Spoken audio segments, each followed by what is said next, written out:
Om Jnana Timirandhasya Jnananjana Shalakaya Chakshurunmilitam Yena Tasmai Sri Gurave Namaha Nama Om Vishnu Padaya Krishna Prestaya Bhutale Srimate Bhakti Vedanta Swaminiti Namine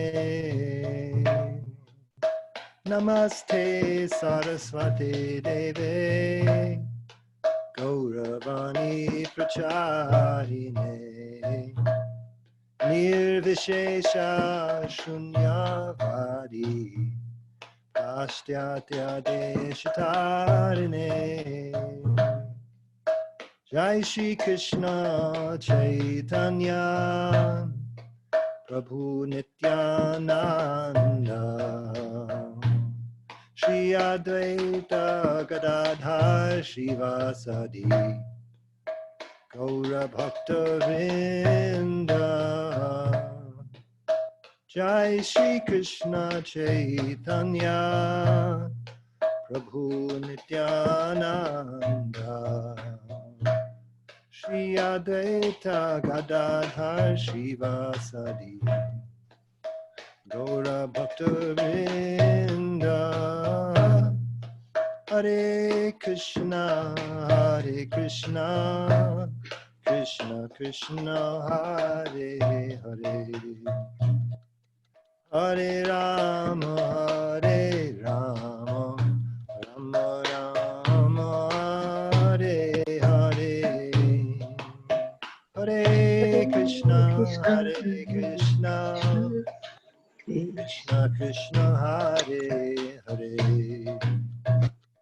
Hare Rama Rama Rama Hare Hare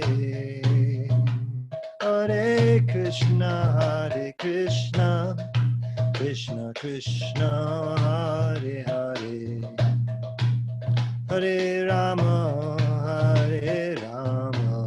Rama Rama Hare Hare Hare Krishna Krishna Krishna Hare Hare Hare Rama Rama Rama Hare Hare Hare Krishna Krishna Krishna Hare Hare Hare Rama Rama Rama Hare Hare Hare Krishna Krishna Krishna Hare Hare Hare Rama Rama Rama Hare Hare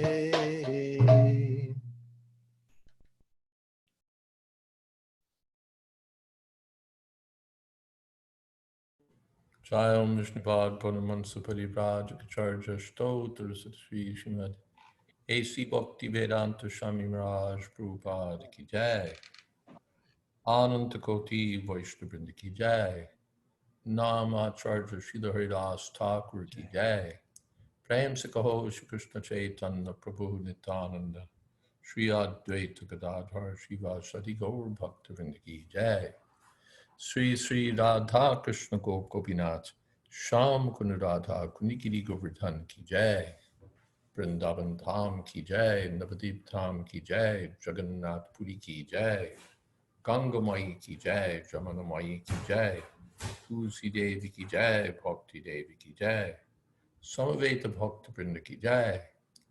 All glories to the assembled devotees. All glories to the assembled devotees. All glories to the assembled devotees. Gaur Premanande Hari Hari Bo. Namo Vishnu Padaya Krishna Preshtaya Bhutale Srimate Bhaktivedanta Swaminiti Namine. Namaste Saraswati Deve, Gauravani Pracharine, Nirvishesha Shunyavadi, Paschatya Deshatarine. Panchakolpatarubhyascha Kripa Sindho Vyevacha. Patitanam Pavanebhyo Vaishnavebhyo Namo Namah. Shri Krishna Chaitanya Prabhu Nityananda, Shri Advaita Gadadhar Shivasadi, Gaur Bhaktavinda. Hare Krishna, Krishna Krishna, Hare Hare. Hare Rama, Rama Rama, Hare Hare. Well, today the few are fewer. I think most devotees are in recovery mode from the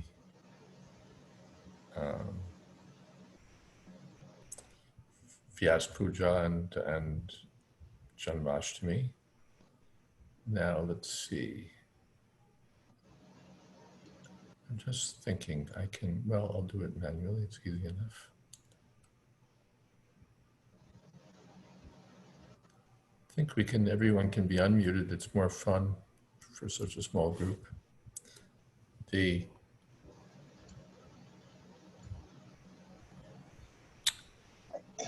I wanted to start off with an interesting bit here. I came across this in Jagatarini Mataji's Vyas Puja offering, and I thought it was relevant to our quest. I discovered this quote from your class, speaking to Prabhupada, I discovered this quote from your class spoken in 1969 at New Vrindavan. I keep this message by my side when chanting and read it many times. Here's the quote. The whole world is problem for ordinary persons, but to us, it is not a problem because we see everything Krishna's. If there is problem, it is Krishna's problem. Why my problem? Krishna can know how to solve problem. So we have no problem practically. Krishna's problem. Krishna will see to it. Just like Arjuna was encouraged that nimitta matram bhavasabhyasachin. You don't worry about your victory. I have already arranged. So we should have such faith and conviction, and let us try. Let us do very sincerely and seriously. Then everything Krishna will do. I haven't got to do anything. She says, you ensure that Krishna is in control of everything. Just as a chess player moves the pieces on the board, Krishna is behind and within all that is happening. With this perspective that you have given me, I can understand what is my duty. As an insignificant servant, I must work on developing consistent realization of the fact that everything belongs to Krishna, everything is Krishna. That is my work. If I can do that, my responsibility is complete, because then I will know my place and Krishna will do everything. I will be freed from both fear and illusion.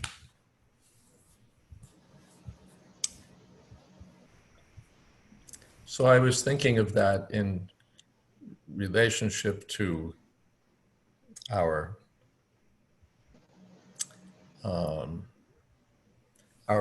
the uncertainties of Vanaprastha life, of which we've heard many times, all the, what would you say? The uncertainties is good. The questions, the fears, the practical difficulties that we may face. But here the conviction is there that Krishna will do the needful. If there's any problem, it's Krishna's problem. And in one sense, that's sannyas. The sannyasi is supposed to be fearless. Abhayam sattva samshuddhi. He's supposed to be free from fear. He's supposed to purify his existence. And Jnana Yoga Vyavastati, he's supposed to be situated in transcendental knowledge. And the Vanaprastha ashram is the stepping stone or the preparatory stage for that kind of life. So there also the same principle holds. And it's a gradual, or it's a stepping stone, so I can, or a series of stepping stones even, if you will. So I can take a step and depend on Krishna, and then depend on Krishna more, and see how Krishna solves whatever the problems may be. If there's any problem, it's Krishna's problem. Yes. Any thoughts about that? Reflections? Additions? Yes, Maharaj. I was thinking that it's such a beautiful statement. It gives you like freedom, completely freedom, if you can just depend on Krishna. Sometimes you're able, I'm speaking for myself, you can hold that thought for a while and act on that thought. But sometimes what happens is that we lapse, or I lapse, and go back to the old ways. I have to do this to make sure that this happens. But if one is able to sustain that way of living, it's such a, it offers such freedom. You don't have to worry about anything. Krishna is in charge, and you're just dependent on Krishna on whatever. But but like you said, I guess it's a stepping stone, and we are practicing towards that goal of complete dependence on Krishna. Yes. I was wondering, Maharaj, is this something that Srila Prabhupada has said? You're far from your microphone, I think. Oh. Can you hear me now better? Is that better? Yes. Did Prabhupada say something like, if you take care of Krishna's business, Krishna will take care of your business? Is that a Prabhupada quote? I don't remember explicitly that, but it seems consistent with what he's said. There was one story, I know this is bona fide because I heard it from Giriraj Maharaj, that Prabhupada was in Bombay. There was one Mr. Sethi, who was a very wonderful devotee. He's the one who stayed up all night with a shotgun, making sure that the demolished temple got rebuilt in Bombay. So he was in the construction industry, and he helped the devotees by constructing rooms for them above the existing dwellings, apartment buildings that were on the property at Juhu. I think that was how it was done. And Prabhupada told him that because you are preparing a place for the devotees, he said, so Krishna is preparing a place for you. Mm.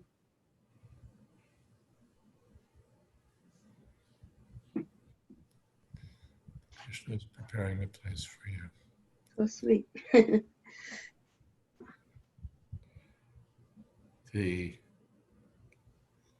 And he left this world, that Mr. Sethi, surrounded by ISKCON devotees chanting Hare Krishna. He was very wonderful devotee, and completely dedicated to Prabhupada. Just wonderful. Any other thoughts to contribute this fine evening? a Last week, you had asked the participants to share maybe something that they had read on the topic at hand and how they had maybe reflected upon it or implemented it in their own lives. And I know for myself, it takes me quite a while to formulate answers to questions and think about things. But I think that may be an ongoing subject of gradually drawing such information out of people, because I know that people probably have a lot more to share than they're. Yeah, and by the way, it's this, the assignment is not that you have to have a reflection on what you read or implemented what you read. They can be separate things. Something that you've implemented apart from something that you've read, something that you've understood apart from the particular quote that you've picked up. They're like 4 separate assignments. What you've read, what you've thought about, what you're doing to implement. Were there 4? I think there were 4, but my pad is in my next room. I think there were only 3. Okay, well that makes life easy. That means I actually remembered.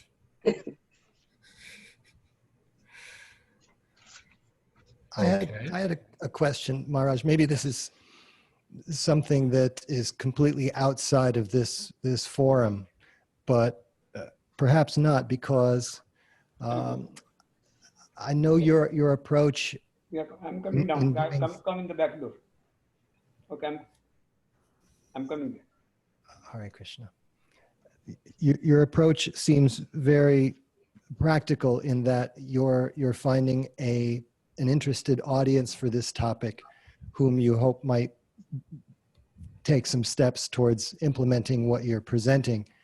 And what I thought is probably a very impractical thing, that the temple presidents all over the world should be developing and encouraging Vanaprastha ashrams, just as they're developing, and maintaining brahmachari ashrams on site within the temple. It seems like the ISKCON is aging as a society to the point where these questions are no longer future questions. They need to be dealt with now. But rather than traveling all over the world and trying to convince temple presidents to allocate resources and energy to that, you're starting with people that might already be interested in their, implementing these things in their own life. It's hard to do things on a societal, to start top down, Yeah, I don't have a lot of confidence, all things told, in resolving that all over ISKCON X should happen or Y should happen. In my experience, it most often doesn't happen unless it's something that, sort of like a top level issue usually with money attached to it, and something crucial or seen as urgent and crucial. But I like the approach of saying, all right, whoever gets realization about this, and we hope some temple presidents will pick it up. And also it tends to unfold, it's artificial in one sense. Okay, every temple will have, space dedicated for Vanaprasthas, or every temple will welcome Vanaprasthas or something. These things tend to happen organically. Vanaprastha and you make some space for them, or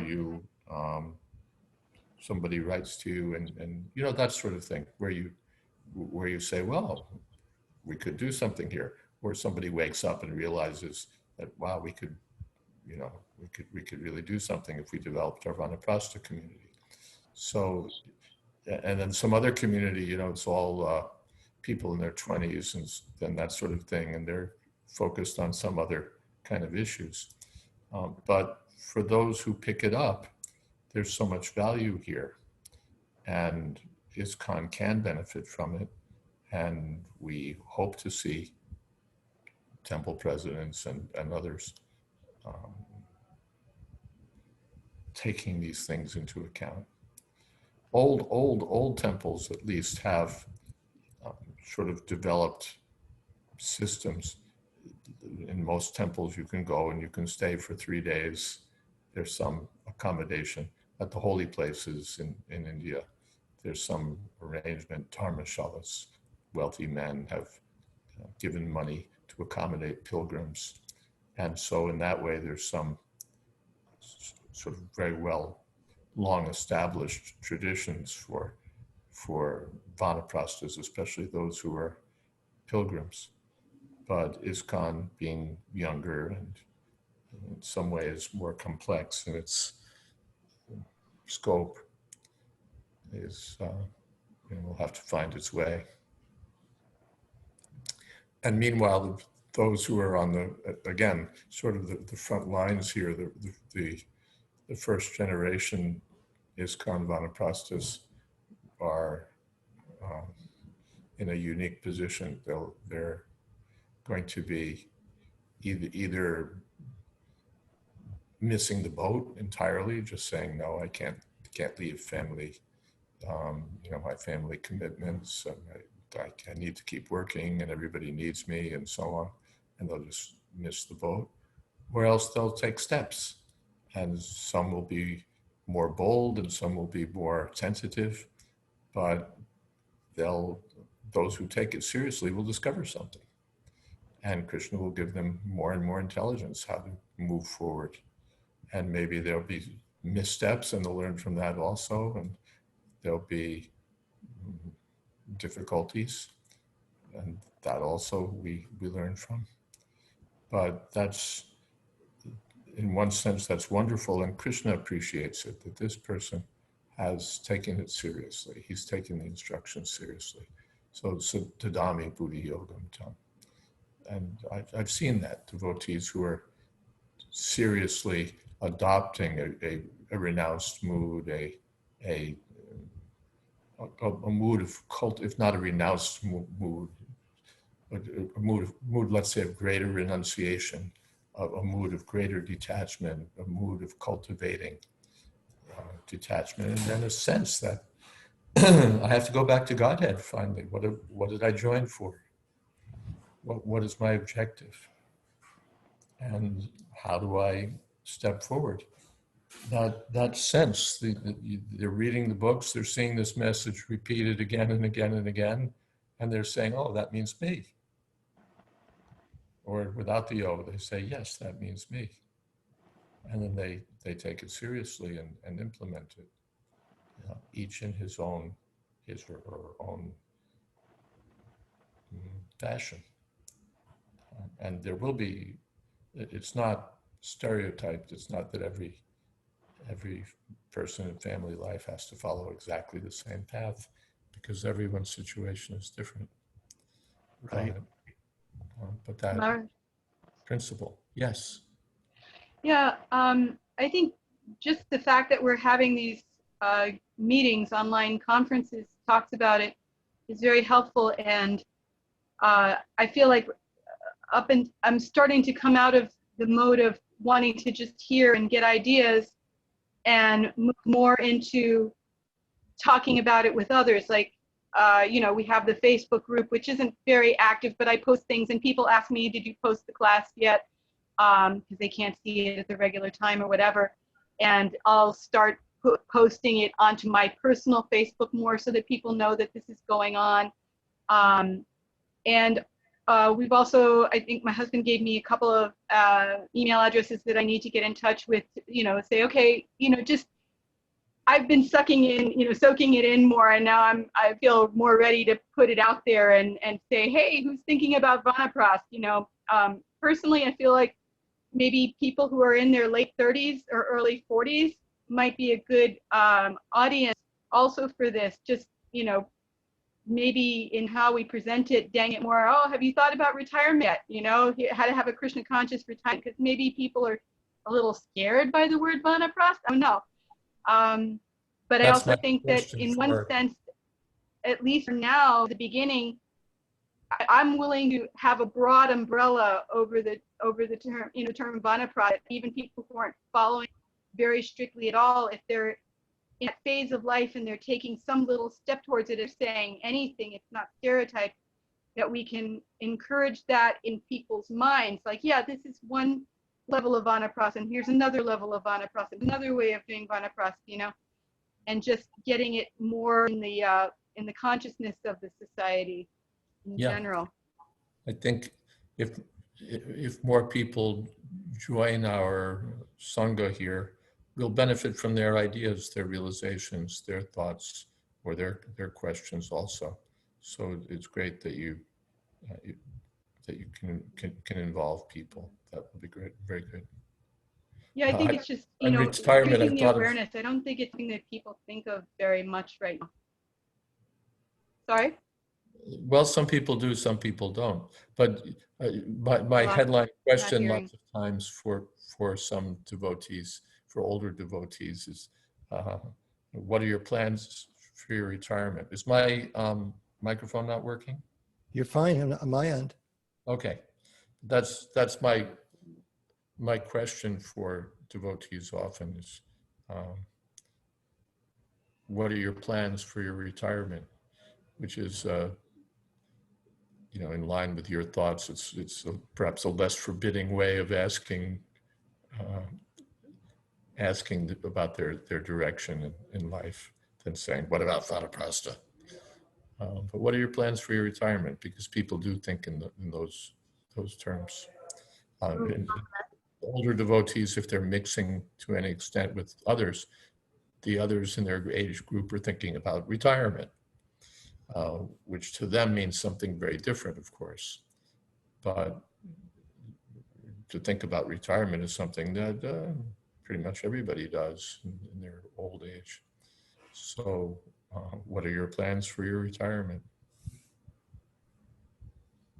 Now you're not only having hearing problems, but we can't hear what you're saying, Tulsi Priya.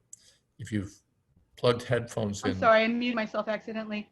Okay. I think that the way you frame this as the Vanaprastha is also a really good idea. It's funny because a few years back, my husband and I were talking this when we used to travel around more, and there was a movie years ago called Bill and Ted's Excellent Adventure, and I said, oh, we could call Kendra and Tulsi as Vanaprastha Adventure, and so we used that title for the Sangha. I thought that's pretty cool, and I think that nice framing it because, you know, instead of having this idea, oh, I'm reaching the fact of life, it's like, no, this is the last inch, you know, before the final exam and moving, you know, going back to head. You just look at Prabhupada and what there's a thing called the tiny house movement. I don't know if you've heard about it. People build a tiny house. It's a real actual house, and then they'll attach to a truck or something, and they'll go traveling around in different places. It's kind of like a camper thing, but a lot of times it's just the people minimizing their possessions. It's kind of interesting. You're breaking up. I don't know if that's happening. Yeah, your audio, Tulsi Priya, is kind of snapping in and out. Are you? Yeah, well, I'm here in the same room with router, so I don't know what's going on. Maybe if you just speak slower, you know, we'll be able to fill in the blanks better.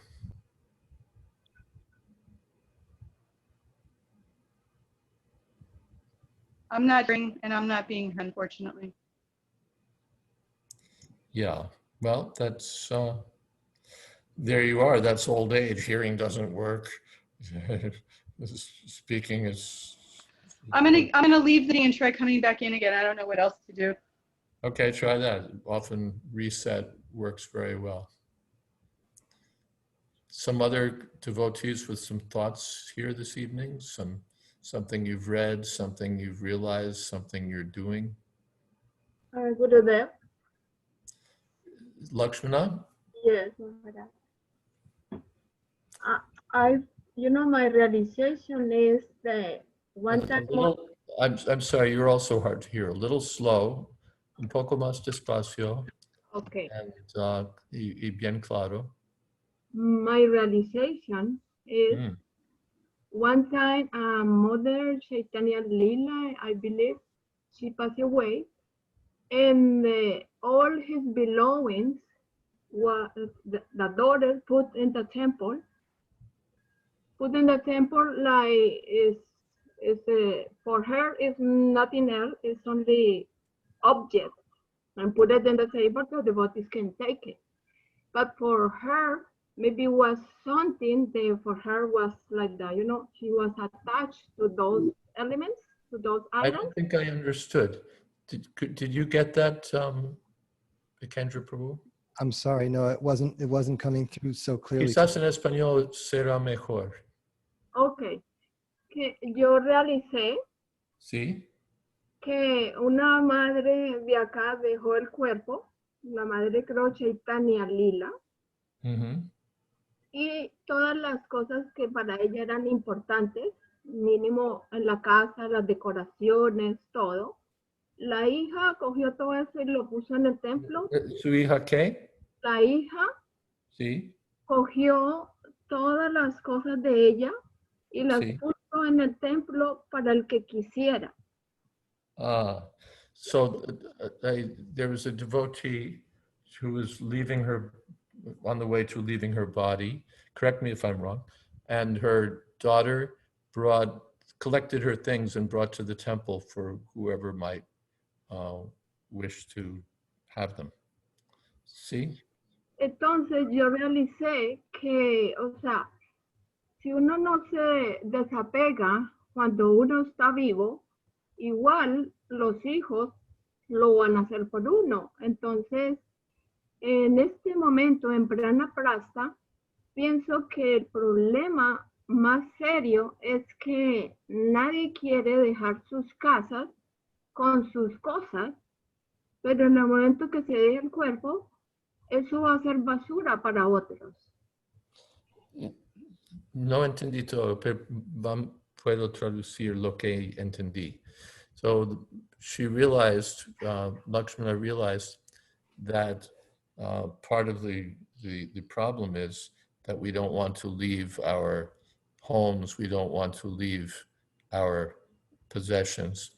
There was also a point, I think, that this is reflected in our sons and daughters. They pick up what we do. And then lo demás no entendí. O sea, ¿Más que esto? lo que uno no deja en vida, cuando está vivo, los hijos lo van a botar como basura. ¿Los hijos van a qué? Throw in the garbage, you know, they're gonna throw in the garbage. If we don't develop detachment from our stuff while we're alive, our descendants will just trash it. And it's a huge burden too. We're attached to all this stuff which means so much to us, and so we're holding on to it for 60 years, you know, filling our homes with all this stuff, and then, you know, we die, and for others it's like, yeah, mom collected all this junk, and or dad collected all this junk, and then they just trash it. It's like, you know, what was all this? And we're thinking this is probably gave that example, some woman who was carrying firewood on the train. You know, it was like very important.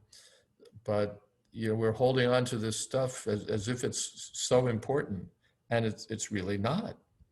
And the proof is that it's not worth leaving to anyone. You leave it behind you, and they just clean out your closets and, you know, trash half of it and give the other half to Goodwill. Or they don't trash it and then they're stuck with it. It's a burden on them. Yeah. Because they have sentimental value. They can't bring themselves to throw it out because it's mom's. It becomes part of their collection of stuff that. Yo no creo que los jóvenes de ahora, las generaciones de ahora, están interesados en mantener lo que uno mantuvo. Para ellos es basura. The children of today, it seems, the young people of today, don't want to complete that otra vez. Keep las cosas que uno dejó. They hold on to it also and don't let go of it. No, porque incluso ellos ya no están interesados en la herencia de la casa, del papá, del carro, del papá, del business del papá, porque ellos quieren su propia casa, su propio carro, su propio business. They're not interested in taking care of their, in their parents' home, their parents' car, their parents' this, their parents' that. They want their own stuff. Their own home, their own car, their own this, their own that. So that's true. Everybody's a little collector, The whole, this is Janasya Moho Yam Aham Mameti. Everybody's holding on to stuff. This is mine, this is mine, this is mine. And even if the stuff is worthless, in the mind, what is the value? The value is in the mind. And we say sentimental value. What is sentimental value? There is such a thing if the sentiment is in connection with Krishna, ultimately.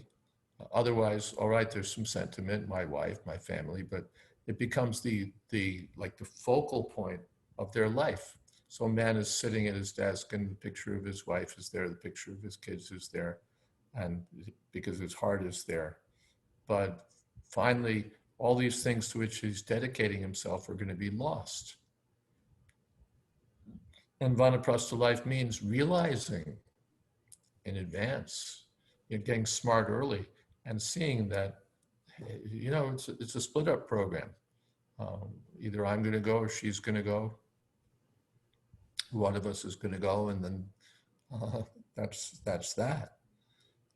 So developing detachment, and our things are going to go, or we're going to go and leave the things behind. So what's the word? Loosening our connection, our dependence, first of all, on a lot of these things that we think are so, without this stuff, how could I function? Without this, without this, without this, without this. Loosening our dependence. There's a word, anapeksha. Anapeksha shuchir daksha. In the 12th chapter, the qualities of a devotee. One is anapeksha. He's not dependent. He's not dependent on the ordinary course of affairs or ordinary, that's how Prabhupada translates it. But we think without my, I can't go here or there because my whole setup is here. Everything that makes my life possible is all here. So I could never move. And then we're stuck. We're as the Bhagavatam says, like the silkworm trapped in its own cocoon.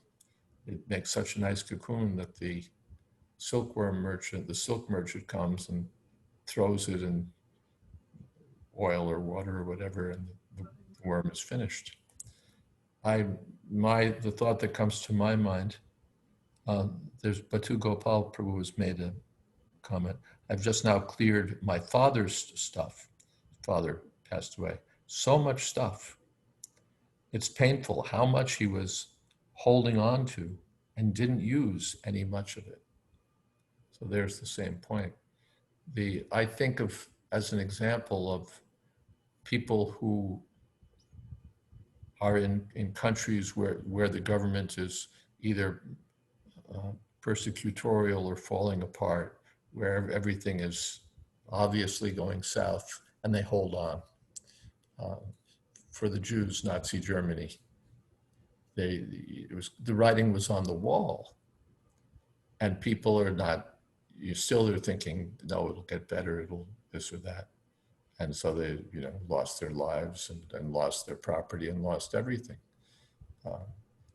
And there are other examples from other parts of the world where an intelligent person would have dropped his stuff and just said,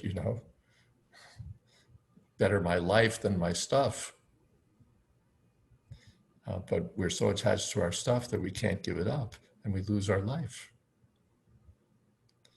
So projecting that we're so attached to home and family and routine and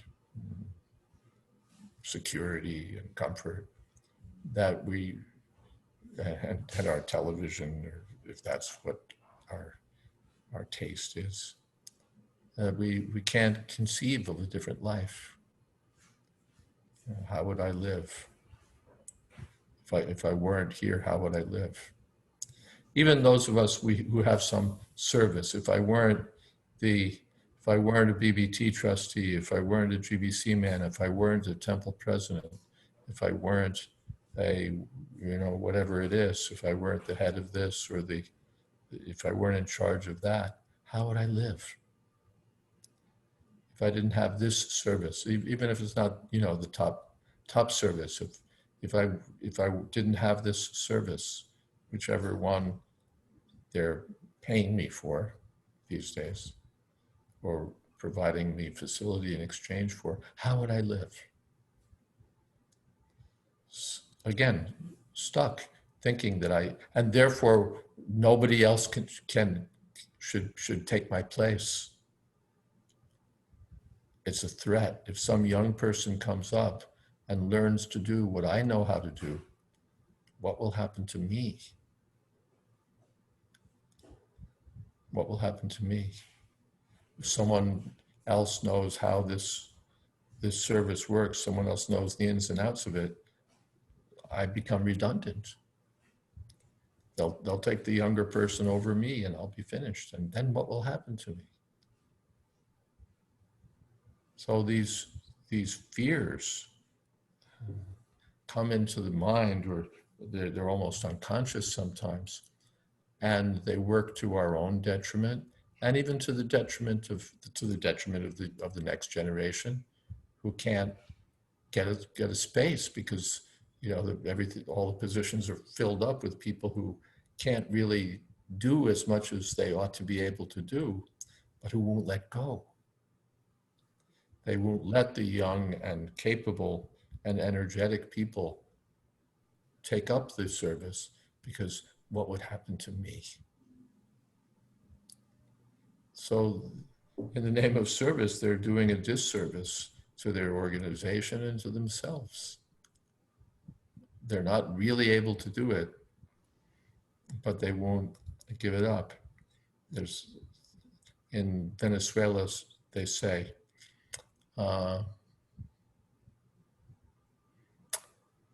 ni lava ni presta la batea.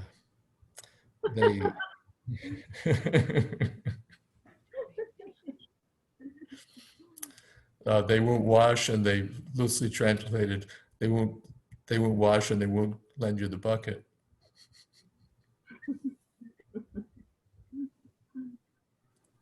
Yeah. Raj?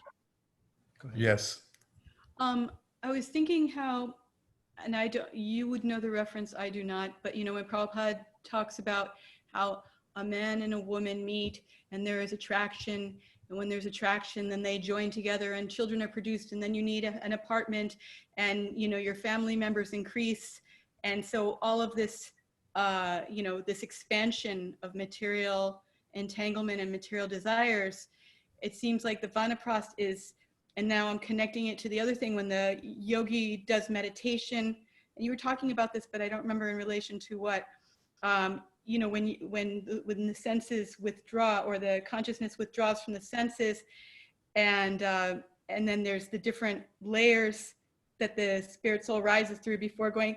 So I'm thinking all of this is sort of like an unwinding. The Vanaprastha is this sort of unwinding of the material entanglement. You expand, yeah, and then you contract. And then you built it up, and now you wind it down. Yeah. I think the example from the yoga system is how the yogi merges, the elements into the mind, and the mind into the intelligence, and the intelligence into the Mahatattva. And that's what I was thinking of, yes. So, we take all this, all the things, our outward expanded energy, and we start withdrawing it and focusing it on Krishna. So yes, we've exfoliated in so many ways, and now the project is to, in one sense, narrow our focus, which is really broaden our focus, mm-hmm, or whatever metaphor you use. Now our project, I like winding up and winding down. We wound ourselves up, which a young person does. He gets married. He's on a career path. He's building up his network. He's getting money. He's educating his children. You know, so many things. So he goes from being small to being big. If he's not a big man in society, still, you know, he's got now more stuff, more responsibilities, more expenses, more concerns, more anxieties, more duties. And old age, let's leave aside Vanaprastha. Old age means you have to give everything up. Nature takes it back. You had that vitality, that, you know, spunk. I'm taking it back. You had 20/20 vision. I'm going to start withdrawing it. You had great digestion. I'm going to start wrecking it. You had strength. I'm going to start sapping it. That example is in the fourth canto, how the serpent becomes more and more weak because it's being attacked by the 360 male and female soldiers. So nature's ultimately going to be taking everything back, but the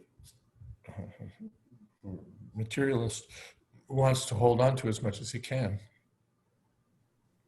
Or he says, all right, I can give up this, I can give up that, but he's still holding on to material things that are the core of his life. And Krishna consciousness means voluntarily giving up more, giving up more, giving up more, but with the purpose, taking up more in Krishna's service. It may, whether it's bhajan, whether it's preaching, he's unburdening himself of so many things he built up, detaching himself from so many things he built up and got involved with. And now he's free to proportionately absorb himself in the happy business of Krishna consciousness. Or looking at the other way, the more he says, all right, I'm going to engage myself in the happy business of Krishna consciousness, the more easy it is to detach himself from so many superfluous things, as Prabhupada sometimes calls them, superfluous things.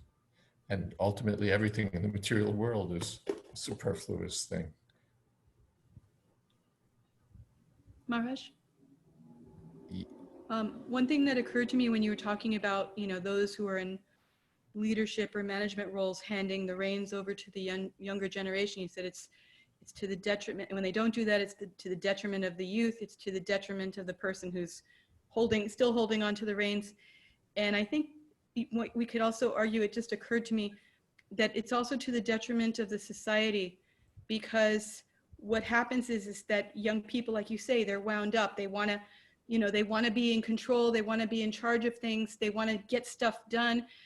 And if people give up the reins, if the older generation gives up the reins while they're still young enough to have some energy to be advisors and guides, then the young people, you know, they have that influence, they have that guidance, and they can still, you know, there's scope for give and take and argument of how things should be done. But if somebody waits until the very last minute, then you don't have anything you can't really offer. It's like you die or you're too sick, and then some young person has to take over, and they're like, you know, how do they benefit from your guidance? The other thing is if they don't get that, then they'll go elsewhere. They'll go outside the society to have something to take charge of, to be somebody. And that's sad, because what happens is, and I'm just thinking of one particular person right now, he specifically alluded to this idea that, you know, there's no room for the young people, and now he's involved in other things, and it's not so Krishna conscious, you know. Yeah, you'll lose your brightest people. You know, a person who's bright figures it out that there's nothing. They're not going to give me any space. the old men are going to hold on until they, they'll be, on the drip and lying prone, and still they'll be, holding on to their posts. So the bright people think, well, let me go someplace else. And often, they get involved in some material enterprise, which is not really in their best interest. And as you point out, institutional memory is lost. The opportunity for training is lost. The opportunity, if you wanted to have an influence on the future, your opportunity for that is lost. So it's definitely not to the advantage of the institution at all. Not at all. And even, it's just not good. So for the next generation, in first of all, to give them space, to give them training, and then also to give them the example, because they're going to be the next old goats. These bright young people, they're going to be 50, they're going to be 70. Yeah. And what example will they have? Well, dad kept, dad stayed home, mom and dad stayed home and lived peacefully into their old age, sort of a humdrum existence. I guess I can follow suit. Or, imagine, I was hearing one devotee, I forget who it was. I remember who it was. Jayadvaita. I think she was saying how her son was doing very good things and how proud she was. Was it Jayadvaita? She doesn't have any children. No children. So who was it?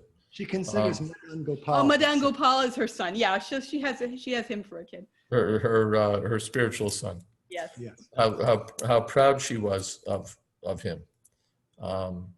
So that example can be there for the young generation, that they can be proud that my mom was totally into bhajan, my dad was preaching all over the world, whatever it was, that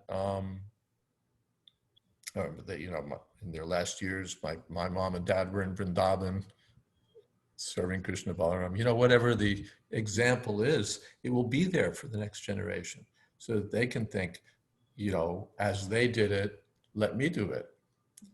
Otherwise, if the example was, well, it wasn't so bad, they kind of like, whatever, something tepid, then it will be less inspiring. And the ultimate example is Prabhupada, what he did and how he did it. So, and we're all getting our inspiration, our example from there. And if we take it and make it ours, that, all right, I may not get on the Jaladuta with 17 rupees, but I'll do something. I'll do something. I'll do more than I'll make a serious commitment to doing something more, to breaking free from just the inertia of householder life. Householder life has an inertia to it. A body, what do we say? A body at rest tends to stay at rest. So we have this inertia. Why change? Just kind of wake up every day and do the same thing. But that's why the spiritual masters and the Shastras are saying, no, don't do the same thing. See the signs. Read the handwriting. See the signs. Do something different. Change. And what does that change? Act with detachment. Move toward absorption in the essential business of life. So again, how we do that, that's an individual matter, and I'm hoping that we'll hear more from other devotees, especially when we have a full complement almost now. We have quite a number of devotees who've joined. We're up to 10 Let's see what Sankarshan Prabhu has to say. Other ISKCON devotees may say that Prabhupada appointed GBCs for life, so they should keep going as long as possible. On another point, they should keep going as long as possible. Yeah, one of my godbrothers, who was a GBC man, remarked about one of his GBC colleagues. He said, he'll never die. He said he's too attached.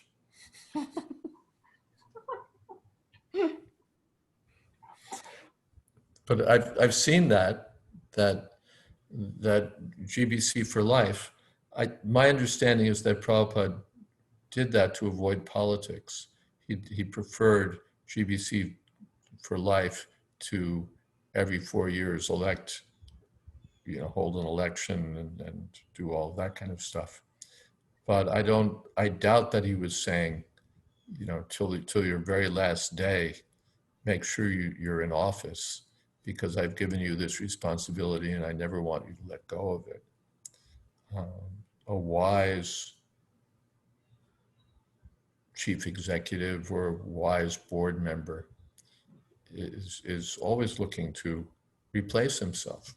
I saw that in a blog, I think, from some Christian minister who's saying, in the ministry, from the first day, your job is to find your replacement. And the same principle holds true in corporate life, that an organization where all the people with power are looking to hold on to their power forever is a sick organization. Healthy organizations look to bringing people up and training new people. And I saw, again, I don't remember who, some corporate guru or something. He was saying that when somebody's can do what you can do to 75% of your capability, shove off.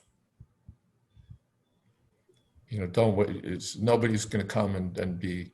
It sometimes happens that someone will be as good as you or better, but often it's just okay. They've got most of it, and now it's time for you to move aside.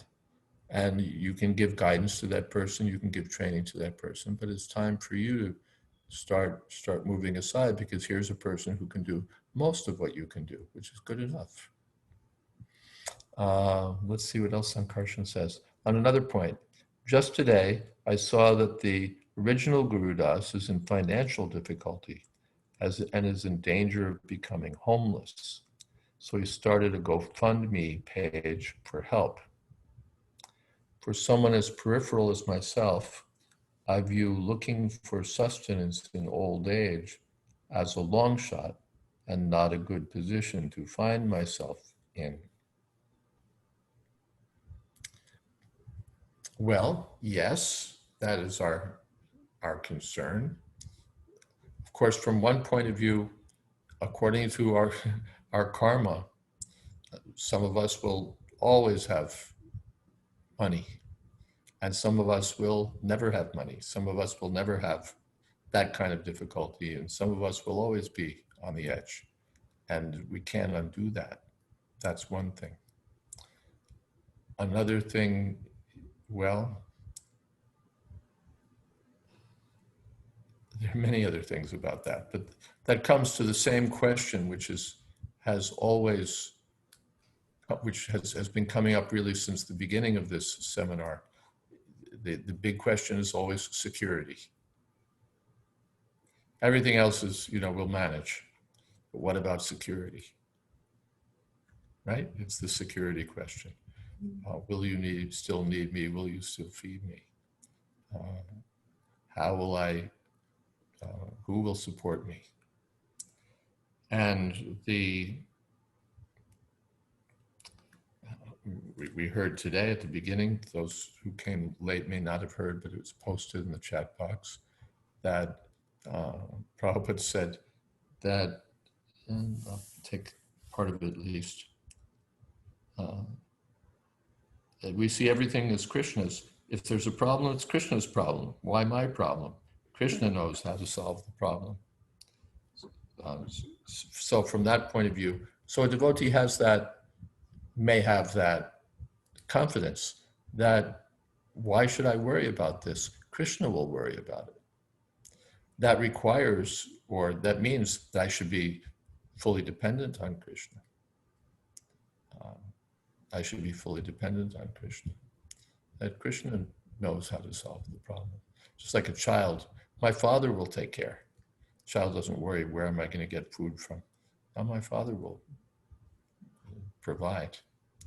So that these are some thoughts. But again, it's developing that. And also, yes, I mean, there's so many different ways to approach these security questions. And part of it we discussed is that the society will need to grow and to develop the cultural framework that supports Vanaprastha life and supports Vanaprasthas, because the society is traditionally arranged so that the householders give charity to the Vanaprasthas. So that needs to develop. That's one answer. And another answer is, well, we need to do the best we can with setting things up for now. So my wife will have a place to stay, have this or that. I heard, maybe it was Rabindra Swarup Prabhu who was talking about this in yesterday or the day before, that Prabhupada said,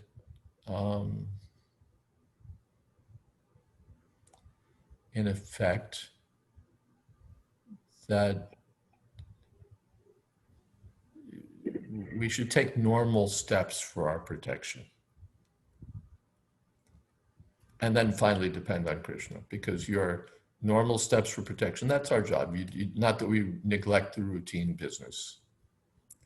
But finally, we know that even if I'm most attentive to the routine business, it may fail. And even if I'm inattentive, everything may work. So it's finally up to Krishna. But I shouldn't neglect the routine business.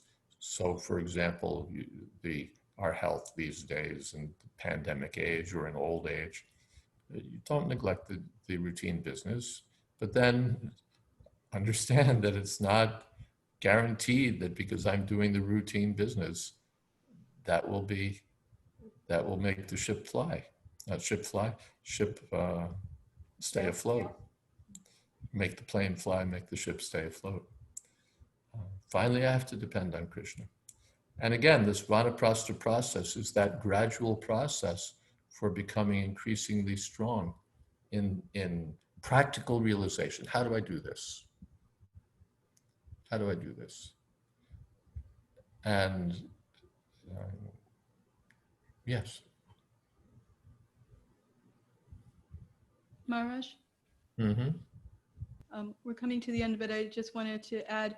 Well, we are at the end of it. Yeah, we are. When you were talking earlier in this series about, get rid of the TV, get rid of the news, get rid of this. When you get rid of those things, it becomes easier to see new possibilities. Your brain is not being saturated with all that other stuff. So when there's the empty space, you can, I'm thinking even if for a security, maybe you think of some way that you can preach or do something that's related to Krishna that also brings in a little income. Just your creativity gets a chance to flower when you get rid of all the other input that isn't really very creative. Yeah, very good. Well, thank you for reminding me that our time has ended. And Tuwako, something is going on. I forget who's speaking this evening. So we can shift over there or shift on to the other things that we have to do. And again, our assignment is to gather things, notice. That was the first thing, just to notice things that you might read or hear that could be relevant to our Vanaprastha adventure. And you can share those with us. Then to consider these different things that you read or things that we're talking about. And third also is to take action, small or big or small, things that you can do that will move your your Vanaprastha project forward, and you can share with us as much as you'd like, and that will help us as a group. Thank you all very much. Hare Krishna. Hare Krishna. Jai. Maharaj, thank you. Srila Prabhupada ki jai. Jai. Aye. Jai Shri Prabhupada. Jai Maharaj. All glories to the assembled devotees. Hari Hari.